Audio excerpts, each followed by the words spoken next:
Hi friends, welcome back to my YouTube channel. ಆರೋಗ್ಯದ ಅಡುಗೆ ಮನೆಗೆ ಪ್ರತಿಯೊಬ್ಬರಿಗೂ ಕೂಡ ಸ್ವಾಗತನ ಬಯಸ್ತಾ ನಾನು ಶೋಭಾ. ಇವತ್ತಿನ ನಮ್ಮ ಅಡುಗೆ ಮನೆಯಲ್ಲಿ ಮಾಡ್ತಾ ಇರುವಂತಹ ಹೊಸ ರುಚಿ ಮಾವಿನ ಹಣ್ಣಿನ ಕೇಸರಿ ಬಾತು. ಈಗಾಗಲೇ ನಾನು ಪೈನಾಪಲ್ ಕೇಸರಿ ಬಾತ್ ಮಾಡೋ ವಿಧಾನನ ಆಲ್ರೆಡಿ ವಿಡಿಯೋದಲ್ಲಿ ಹಾಕಿದ್ದೀನಿ. ನಾನು ಎಂಡ್ ಸ್ಕ್ರೀನಲ್ಲಿ ಹಾಕ್ತೀನಿ, ಒಂದ್ಸಲ ನೀವು ಚೆಕ್ ಮಾಡ್ಕೊಳ್ಬೋದು. ಇವಾಗ ಸೀಸನ್ ಇರೋದು ಯಾವುದೆಲ್ಲ ಫ್ರೂಟ್ಸು ಅನ್ನೋದಾದರೆ ಮೊದಲನೇದು ಸ್ಥಾನದಲ್ಲಿರೋದೇ ಈ ಒಂದು ಮಾವಿನ ಹಣ್ಣು.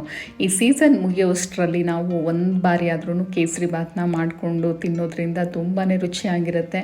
ಹಾಗೆ ಇದನ್ನು ನೀವು ದೇವ್ರ ನೈವೇದ್ಯಕ್ಕೂ ಕೂಡ ಮಾಡ್ಕೊಳ್ಬೋದು, ಅಥವಾ ಮನೆಗೆ ಯಾರಾದರೂ ಗೆಸ್ಟ್ ಬಂದಾಗ ಇಮಿಡಿಯೇಟ್ಲಿ ಆಗಿ ನೀವು ಒಂದು 5 ನಿಮಿಷದಲ್ಲಿ ಮಾಡ್ಕೊಳ್ಳುವಂತಹ ಒಂದು ಸ್ವೀಟ್ ಅಂತಲೇ ಹೇಳ್ಬೋದು. ಹಾಗೆ ನನ್ನ ಚಾನಲ್ನ ಮೊದಲನೇ ಬಾರಿ ನೋಡ್ತಾ ಇರೋರು ಚಾನಲ್ ನೋಡಿ ಇಷ್ಟ ಆಯಿತಾ ಲೈಕು, ಕಮೆಂಟು, ಶೇರು ಹಾಗೆ ಐಪ್ ಕೂಡ ಮಾಡಿ. ಬನ್ನಿ ವಿಡಿಯೋವನ್ನು ಸ್ಟಾರ್ಟ್ ಮಾಡ್ತಾ ಇದ್ದೀನಿ. ನೋಡಿ, ನಾನಿಲ್ಲಿ ಕೇಸರಿ ಬಾತು ಮಾಡೋದಕ್ಕೆ ಜಸ್ಟ್ ಒಂದೇ ಒಂದು ಮ್ಯಾಂಗೋ ತಗೊಳ್ತಾ ಇದ್ದೀನಿ. ಅಂದರೆ ಮಾವಿನ ಹಣ್ಣನ್ನು ಒಂದು ಬಳಸಿದ್ರೆ ಸಾಕು, ಬಟ್ ಕಲ್ಲರು ತುಂಬ ಚೆನ್ನಾಗಿರಬೇಕು. ಅಂದರೆ ಕೇಸರಿ ಬಾತ್ ಯಾವ ಕಲರ್ ಇರುತ್ತೆ ಗೊತ್ತಲ್ವಾ? ಸೊ ಹಾಗಾಗಿ ಹಣ್ಣನ್ನ ಒಳ್ಳೆ ಕಲ್ಲರ್ ಬಂದಿರುವಂಥ ಹಣ್ಣನ್ನು ನೀವು ಇಲ್ಲಿ ಬಳಸಿ. ಹಾಗೆಯೇ ಮುಖ್ಯವಾಗಿ ಹುಳಿ ಇರಬಾರ್ದು, ತುಂಬ ಸ್ವೀಟ್ ಇರುವಂತಹ ಹಣ್ಣನ್ನು ಬಳಸಿ. ಇವಾಗ ನೋಡಿ, ನಾನು ಒಂದು ಹಣ್ಣನ್ನು ಆಲ್ರೆಡಿ ತೊಳೆದು ಇದನ್ನು ಇವಾಗ ಒಳಗಡೆ ಏನಿದೆ ಪಲ್ಪ್ ಇದನ್ನೆಲ್ಲ ತೆಗೆದು ಒಂದು ಜಾರಿಗೆ ಹಾಕ್ಕೊಳ್ತಾ ಇದ್ದೀನಿ.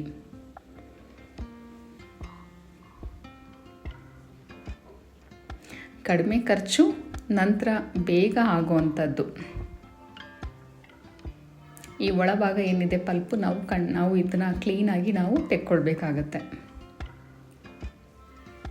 ನೀವು ಕಲರ್ ನೋಡ್ತಾ ಇರ್ಬೋದು, ಕಲರ್ ಅಂತೂ ತುಂಬಾ ಚೆನ್ನಾಗಿದೆ ಮಾವಿನ ಹಣ್ಣದು. ಹಾಗೆಯೇ ತುಂಬ ಸ್ವೀಟ್ ಆಗಿದೆ ಹಣ್ಣು ಇದು. ಇವಾಗ ನೋಡಿ, ಜಾರಿಗೆ ಹಾಕಿದ್ದೀನಿ. ಇದಕ್ಕೆ ಯಾವುದೇ ರೀತಿ ನೀರನ್ನು ಸೇರಿಸಿ ನಾವು ಗ್ರೈಂಡ್ ಮಾಡ್ಕೊಳ್ಳೋ ಹಾಗಿಲ್ಲ. ನೋಡಿ, ಗ್ರೈಂಡ್ ಮಾಡ್ಕೊಂಡಿದ್ದೀನಿ. ಇದನ್ನು ಒಂದು ಬೌಲಿಗೆ ತೆಗೆದಿಟ್ಕೊಂಡಿದ್ದೀನಿ. ನಂತರ ಇವಾಗ ಪ್ಯಾನಿಗೆ ನಾನು ಮನೆಯಲ್ಲೇ ಕಾಯಿಸಿ ಇಟ್ಕೊಂಡಿರುವಂತಹ ತುಪ್ಪನ ಒಂದು 5 ಟೇಬಲ್ ಸ್ಪೂನ್ ಹಾಕ್ಕೊಳ್ತಾ ಇದ್ದೀನಿ. ಇದು ದೊಡ್ಡ ಸ್ಪೂನು, ಹಾಗಾಗಿ ನಾನು ಹೇಳಿದ್ದು. ನೀವಿಲ್ಲಿ ತುಪ್ಪನ ಎಷ್ಟು ಧಾರಾಳವಾಗಿ ಬಳಸ್ಬೋದು, ತುಂಬಾ ರುಚಿಯಾಗಿರುತ್ತೆ. ತುಪ್ಪ ಹೆಚ್ಚಾಗಿ ಬಳಸೋದ್ರಿಂದ ಕೂಡ ಕೇಸರಿ ಬಾತು ತಿನ್ನಬೇಕಾದ್ರೆ ತುಂಬ ಸಾಫ್ಟಾಗಿರುತ್ತೆ. ನೋಡಿ, ಇವಾಗ ನಾನು ತುಪ್ಪ ಸೇರಿಸಿದ ನಂತರ ಇದಕ್ಕೆ ಬಾದಾಮಿ ಹಾಗೆಯೇ ಗೋಡಂಬಿನ ಹಾಕಿ ನಾನು ಇದನ್ನು ಒಂದು 30-40 ಸೆಕೆಂಡ್ ನಾನು ಇದನ್ನು ಫ್ರೈ ಮಾಡ್ಕೊಳ್ತಾ ಇದ್ದೀನಿ. ಇದಕ್ಕೆ ನಾನು ದ್ರಾಕ್ಷಿನ ಹಾಕ್ಕೊಳ್ತಾ ಇಲ್ಲ. ಮಾವಿನ ಹಣ್ಣು ಅದು ಕೂಡ ಸ್ವೀಟು, ದ್ರಾಕ್ಷಿ ಅದು ಒಂಥರ ಸ್ವೀಟ್ ಅಲ್ವಾ, ಹಾಗಾಗಿ ನಾನಿಲ್ಲಿ ಯೂಸ್ ಮಾಡ್ತಿಲ್ಲ. ನೀವು ಬೇಕಾದರೆ ಇಲ್ಲಿ ಬಳಸ್ಕೊಳ್ಬೋದು. ನಂತರ ನೋಡಿ, ಉಪ್ಪಿಟ್ಟು ರವೆ ನಾನಿಲ್ಲಿ 1/4 ಕಪ್ಪನ್ನ ಹಾಕಿ ನಾನು ಇದನ್ನು ಜಸ್ಟ್ 1-2 ನಿಮಿಷದ ಗಂಟ ನಾನು ಇದನ್ನು ಲೋ ಫ್ಲೇಮಲ್ಲೇ ಹುರ್ಕೊಳ್ತಾ ಇದ್ದೀನಿ. ನೀವು ಫ್ಲೇಮ್ನ ಆದಷ್ಟು ಲೋ ಫ್ಲೇಮಲ್ಲೇ ಇಟ್ಕೊಂಡು ಇದನ್ನು ಘಮ ಬರೋ ತನಕ ಹುರ್ಕೋಬೇಕಾಗತ್ತೆ. ನೋಡಿ, ಇಷ್ಟ ಆದರೆ ಸಾಕು. ಇವಾಗ ಇದು ಹುರಿದಿದ್ದಾಗಿದೆ. ಇದನ್ನು ಈಗ ಒಂದು ಪ್ಲೇಟಿಗೆ ನಾನು ಶಿಫ್ಟ್ ಮಾಡ್ಕೊಳ್ತಾ ಇದ್ದೀನಿ. ನಂತರ ಅದೇ ಪ್ಯಾನಿಗೆ ನೋಡಿ, ನಾನು 1 ಗ್ಲಾಸಷ್ಟು ಗಟ್ಟಿ ಹಾಲು, ಇದಕ್ಕೆ ನಾನು ನೀರನ್ನು ಸೇರಿಸಿ ಕಾಯಿಸ್ಕೊಂಡಿಲ್ಲ, ನಾನು ಬೇರೆ ರೆಸಿಪಿ ಮಾಡೋದಕ್ಕೋಸ್ಕರ ಇಟ್ಕೊಂಡಿದ್ದೆ. ನಂತರ ನೋಡಿ, ಇದಕ್ಕೆ 1 ಗ್ಲಾಸು ನಾನು ನೀರನ್ನು ಕೂಡ ಹಾಕ್ಕೊಳ್ತಾ ಇದ್ದೀನಿ.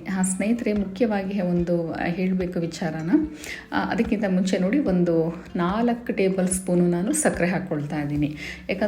ಯಾಕಂದರೆ ಈಗ ಮಾವಿನ ಹಣ್ಣಲ್ಲೂ ಸ್ವೀಟ್ ಅಂಶ ಜಾಸ್ತಿ ಇರೋದ್ರಿಂದ ಸಕ್ಕರೆನ ನೀವಿಲ್ಲಿ ನೋಡ್ಕೊಂಡು ಮಾಡ್ಕೊಳ್ಳಿ. ನಂತರ ಏಲಕ್ಕಿ ಪುಡಿನೂ ಸಹ ಸೇರಿಸಿ ನಾನು ಇದನ್ನು ನೋಡಿ ಕುದಿ ಬಂದಿದೆಯಲ್ವ, ಇವಾಗ ನಾನು ಇದಕ್ಕೆ ರವೆನ ಸ್ವಲ್ಪನೇ ಹಾಕಿ ನಾನು ಫ್ಲೇಮ್ನ ಲೋ ಫ್ಲೇಮಲ್ಲಿ ಇಟ್ಕೊಂಡು ನಾವು ಮಿಕ್ಸ್ ಮಾಡ್ಕೊಳ್ಬೇಕಾಗತ್ತೆ. ನೀವಿಲ್ಲಿ ಹಾಲಿನ ಬದಲಾಗಿ ನೀರನ್ನು ಕೂಡ ಬಳಸ್ಕೊಳ್ಬೋದು, ಅಥವಾ ನೀವು ಜಸ್ಟ್ 1 ಗ್ಲಾಸು ಹಾಲನ್ನು ಕೂಡ ಬಳಸ್ಬೋದು, ಅಥವಾ 1 ಗ್ಲಾಸು ನೀರನ್ನು ಕೂಡ ಇಲ್ಲಿ ಹಾಕ್ಕೊಳ್ಬೋದು. ನಾನಿಲ್ಲಿ ಎರಡೂ ಕೂಡ 1 ಗ್ಲಾಸ್ ಹಾಕಿದ್ದೀನಿ. ನೀವು 1.5 ಗ್ಲಾಸ್ ಅಥವಾ 1 ಗ್ಲಾಸ್ ಹಾಕ್ಕೊಳ್ಳಿ. ನಾನು ತುಂಬ ತೆಳ್ಳಗೆ ಮಾಡ್ಕೊಳ್ತಾ ಇದ್ದೀನಿ. ನೀವು ಗಟ್ಟಿ ತಿನ್ನೋದಾದರೆ ಒಂದು ಸ್ವಲ್ಪ ನೀರನ್ನು ಇಲ್ಲಿ ನೀವು ಕಡಿಮೆ ಹಾಕ್ಕೊಳ್ಳಿ. ಇನ್ನು ತುಂಬ ತೆಳ್ಳಗೆ ಮಾಡಿಬಿಟ್ಟಿದ್ದೀರಾ ಅಂದ್ಕೋಬೇಡಿ, ನಾನು ಯೂಶ್ವಲಿ ಮಾಡೋದು ಹೀಗೇ. ಬಟ್ ನಿಮಗೆ ಹೇಳ್ತೀನಿ ನಾನು ಲಾಸ್ಟಲ್ಲಿ ಹೇಗೆ ಬರುತ್ತೆ, ಜಾಸ್ತಿ ನೀರು ಹಾಕ್ಕೊಂಡ್ರೆ ಕಡಿಮೆ ಆಗುತ್ತೆ ಅಂತ ಅಂದ್ಬಿಟ್ಟು. ನೋಡಿ, ಇವಾಗ ಜಸ್ಟ್ ಇದನ್ನು ಒಂದೇ 1 ನಿಮಿಷ ನಾನು ಮುಚ್ಚಿಟ್ಟಿದ್ದೆ. ಯಾಕಂದರೆ ಆಲ್ರೆಡಿ ಇವಾಗ ಕುದೀತಾ ಇರುತ್ತಲ್ವ, ಸೊ ಆಲ್ರೆಡಿ ರವೆನೂ ಕೂಡ ನಾನು ತುಪ್ಪದಲ್ಲಿ ಚೆನ್ನಾಗಿ ಫ್ರೈ ಮಾಡಿದ್ದೀನಲ್ವ. ಸೊ ನಾನು ಇದನ್ನು 1-2 ನಿಮಿಷ ನಾನು ಲೋ ಫ್ಲೇಮಲ್ಲಿ ಮುಚ್ಚಿಟ್ಟಿದ್ದೀನಿ. ಇವಾಗ ಇನ್ನೊಂದು ಸಲ ನೋಡಿ, ನಾನು ಒಂದು 2 ಟೇಬಲ್ ಸ್ಪೂನ್ ತುಪ್ಪ ಹಾಕ್ಕೊಳ್ತಾ ಇದ್ದೀನಿ.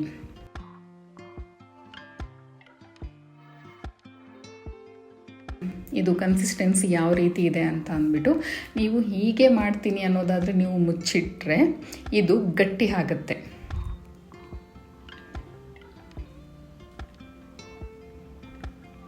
ಸೊ ನಾನೇನು ಮಾಡ್ತೀನಿ, ಇವಾಗ ಇಷ್ಟ ಆದರೆ ಸಾಕು. ಇದಕ್ಕೆ ನೋಡಿ ನಾನು ಲಾಸ್ಟಲ್ಲಿ ಇವಾಗ ಈ ಒಂದು ಮ್ಯಾಂಗೋ ಪ್ಯೂರಿನ ಹಾಕ್ಕೊಳ್ತಾ ಇದ್ದೀನಿ.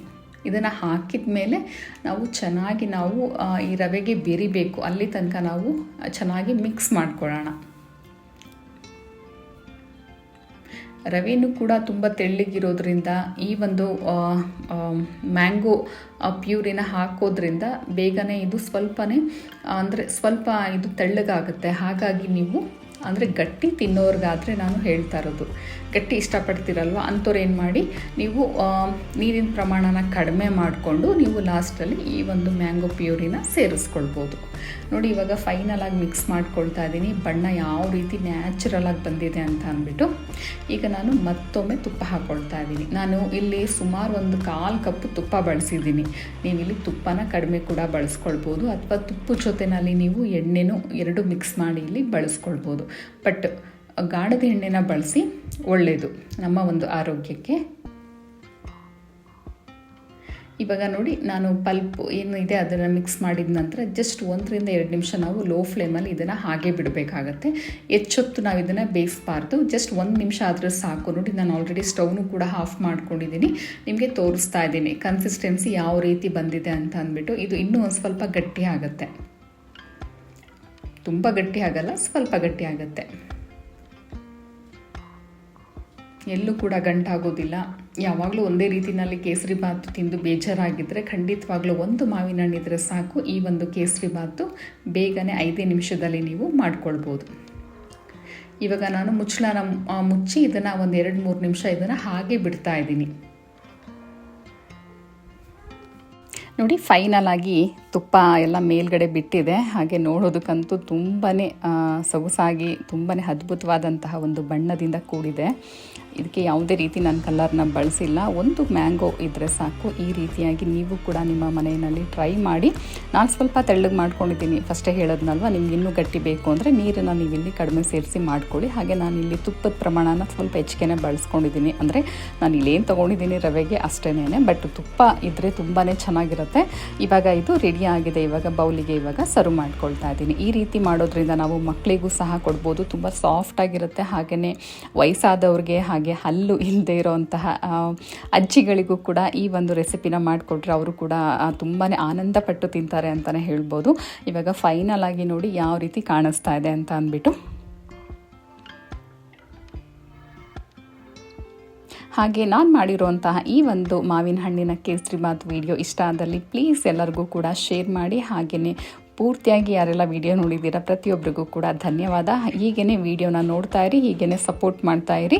ವಿಡಿಯೋ ಸ್ವಲ್ಪನಾದರೂ ನಿಮ್ಮ ಮನಸ್ಸಿಗೆ ಮುಟ್ಟಿದ್ರೆ ಲೈಕು, ಕಮೆಂಟು, ಶೇರು ಹಾಗೆ ಐಪ್ ಕೂಡ ಮಾಡೋದನ್ನು ಮರಿಬೇಡಿ. ಧನ್ಯವಾದ ಎಲ್ಲರಿಗೂ.